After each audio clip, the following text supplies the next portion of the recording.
दक्षिण एशिया में शक्ति संतुलन का परिवर्तन, भारतीय सैन्य रणनीति की वैश्विक मान्यता। यह युद्ध केवल सैन्य विजय नहीं था, यह मानवीय हस्तक्षेप और रणनीतिक धैर्य का उदाहरण था।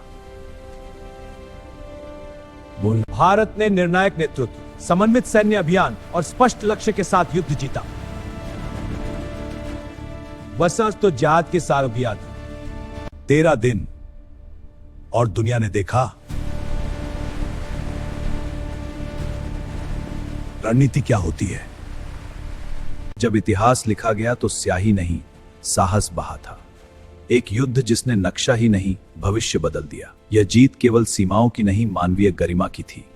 ढाका की उस दोपहर ने साबित किया, तैयारी और धैर्य ही असली शक्ति हैं। भारत ने युद्ध नहीं, आज भी दक्षिण एशिया की राजनीति में ढाका की उस दोपहर ने साबित किया, तैयारी और धैर्य ही असली शक्ति है। भारत ने युद्ध नहीं, एक राष्ट्र को जन्म दिया, जिसका नाम आज हम सब बांग्लादेश के नाम से जानते हैं। इस प्रकार एक अलग देश का निर्माण हुआ। अगर वीडियो पसंद आया हो तो चैनल को सब्सक्राइब कर लें और वीडियो को शेयर जरूर करें। जय भारत माता की। आपके एक लाइक से हमें वो मोटिवेशन मिलता है जिससे हम आपको घंटों मेहनत करके वीडियो बनाते हैं, वो वीडियो आप तक जल्दी से जल्दी पहुंच सके।